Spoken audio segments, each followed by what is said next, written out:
जरा आंखें बंद कीजिए और सोचिए, दुनिया तीसरे विश्व युद्ध के बिल्कुल मुहाने पर खड़ी है। आसमान से मिसाइलों की बारिशें हो रही हैं।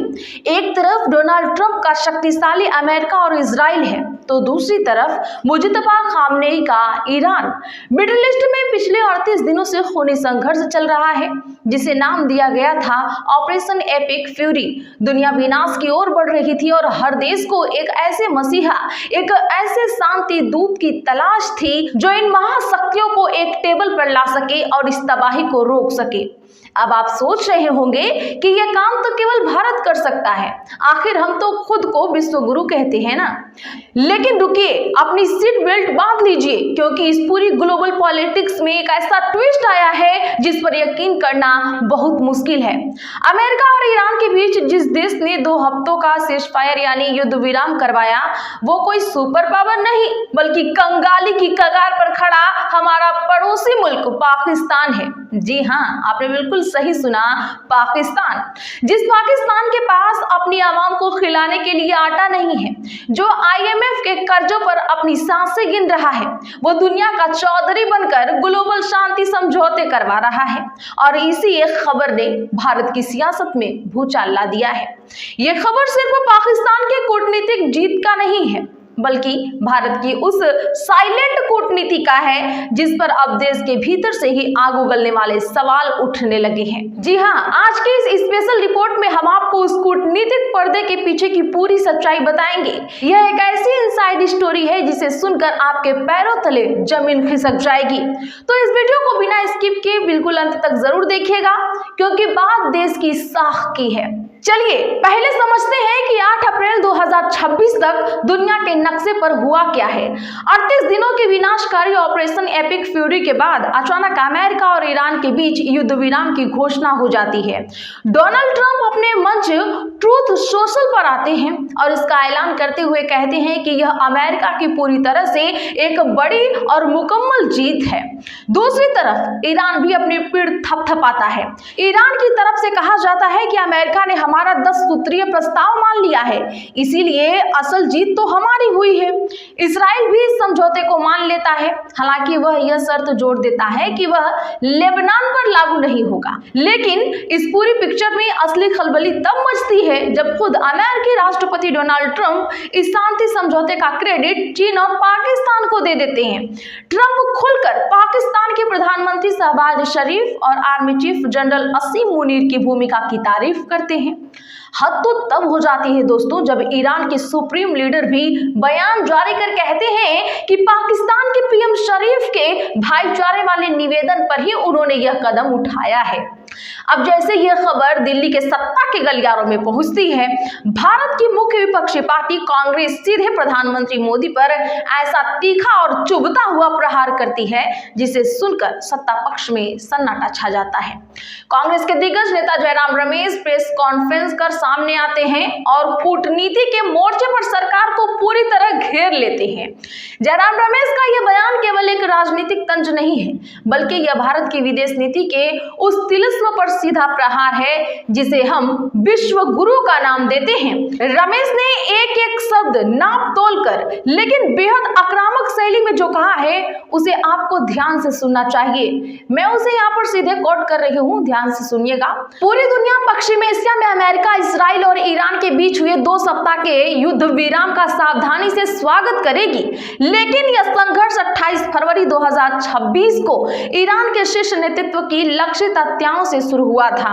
और हैरान करने वाली बात यह है कि यह सब प्रधानमंत्री मोदी की इजराइल की बहुप्रचारित यात्रा के ठीक 2 दिन बाद हुआ था।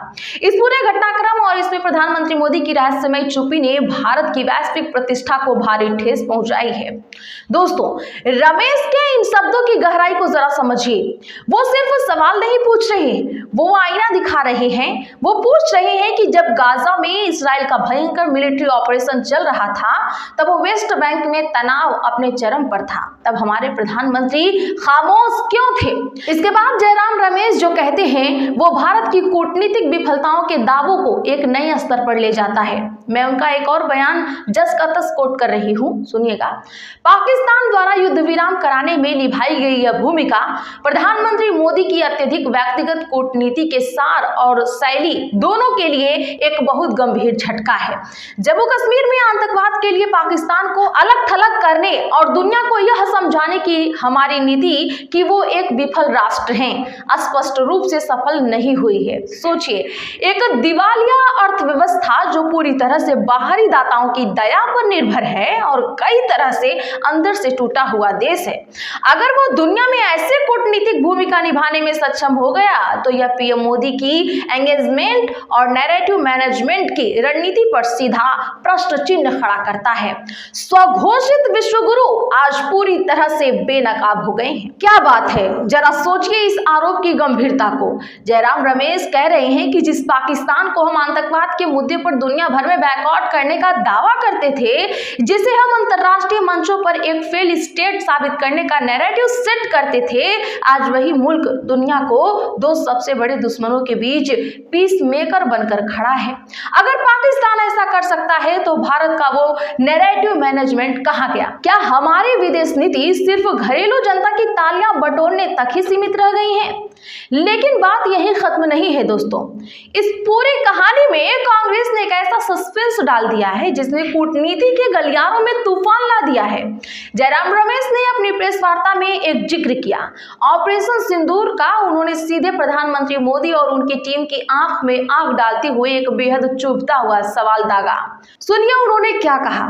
उन्होंने कहा, पीएम मोदी या उनकी कूटनीतिक टीम ने आज तक देश को ये नहीं बताया कि ऑपरेशन सिंदूर को 10 मई 2025 को अचानक रोक क्यों दिया गया था, जिसकी पहली घोषणा खुद अमेरिकी विदेश मंत्री ने की थी। उस ऑपरेशन सिंदूर के लिए अमेरिकी राष्ट्रपति डोनाल्ड ट्रंप तब से लेकर अब तक लगभग 100 बार क्रेडिट ले चुके हैं, लेकिन भारत सरकार ने इस पर रहस्यमय चुप्पी साध रखी है। क्यों? यह ऑपरेशन सिंदूर आखिर क्या है? क्या भारत की कूटनीति किसी बड़े अंतरराष्ट्रीय दबाव के आगे झुक गई थी? क्यों इसे रोका गया और क्यों इस पर देश की जनता को अंधेरे में रखा गया? कांग्रेस का सीधा आरोप है कि मोदी सरकार की कूटनीति अब केवल फोटो ऑप्स और गले मिलने वाली कूटनीति तक सीमित रह गई है, और जब जमीन पर रणनीतिक मोर्चे की बात आती है तो एक दिवालिया देश पाकिस्तान भी हमसे बाजी मार कर ले जाता है। अब जरा बिना किसी राजनीतिक चश्मे के एक आम भारतीय के नजरिए से इस पूरी पिक्चर को देखिएगा आप। हम दुनिया की 5वीं सबसे बड़ी अर्थव्यवस्था हैं। हमारी सैन्य ताकत और हमारी इकोनॉमी का डंका दुनिया भर में पीटा जाता है, लेकिन जब दुनिया को सच में एक शांति दूत की जरूरत पड़ी तब पश्चिम एशिया को एक ऐसे मध्यस्थ की जरूरत पड़ी जिस पर दोनों पक्ष भरोसा कर सके। तो अमेरिका और ईरान ने भारत की तरफ नहीं देखा, उन्होंने चुना चीन को, उन्होंने चुना उस पाकिस्तान को जो खुद अपने ही बोए आतंकवाद के दलदल में फंसा है। क्या यह भारत की विदेश नीति की एक बड़ी रणनीतिक हार नहीं है दोस्तों? क्या अंतरराष्ट्रीय राजनीति में भारत का परसेप्शन और जमीनी सच्चाई के बीच का फासला अब दुनिया को दिखने लगा है? जब तक आप टीवी कैमरों के सामने आते हैं तब तक मास्टर स्ट्रोक लगता है, लेकिन क्लोज डोर यानी बंद कमरों की कूटनीति में असल ताकत का पता तब चलता है जब संकट की घड़ियां सामने हो। और कांग्रेस के जयराम रमेश के मुताबिक इसी क्लोज डोर कूटनीति में विश्वगुरु का असली पर्दाफाश हो चुका है। इस पूरी खबर ने भारत के राजनीति और कूटनीतिक माहौल में एक नई बहस छेड़ दी है। क्या सच में भारत की वैश्विक साख को धक्का लगा है? क्या पाकिस्तान का यह पीस मेकर अवतार भारत के लिए एक बड़े कूटनीतिक खतरे की घंटी है, या फिर यह सिर्फ चुनाव से पहले विपक्ष की एक राजनीतिक बयानबाजी मात्र है? दोस्तों, अंतरराष्ट्रीय राजनीति और कूटनीति के इस शतरंज में मोहरे बहुत तेजी से अपनी जगह बदल रहे हैं। पर्दे के पीछे बहुत कुछ ऐसा हो रहा है जो मेनस्ट्रीम मीडिया आपको शायद ही बताए, लेकिन हम आपको ऐसे ही हर अपडेट की गहराई और उसका असल सच बताते रहेंगे। अब हम ये सवाल आपको छोड़ते हैं, आपको क्या लगता है, क्या पाकिस्तान का इस युद्ध विराम में मध्यस्थता करना भारत की कूटनीति हार है? क्या सच में हमारी विदेश नीति सिर्फ इवेंट मैनेजमेंट और कैमरा मैनेजमेंट बनकर रह गई है? अपनी विभाग राय हमें नीचे कमेंट बॉक्स में जरूर लिखें। आपके विचार इस लोकतांत्रिक बहस के लिए बहुत ही महत्वपूर्ण है दोस्तों।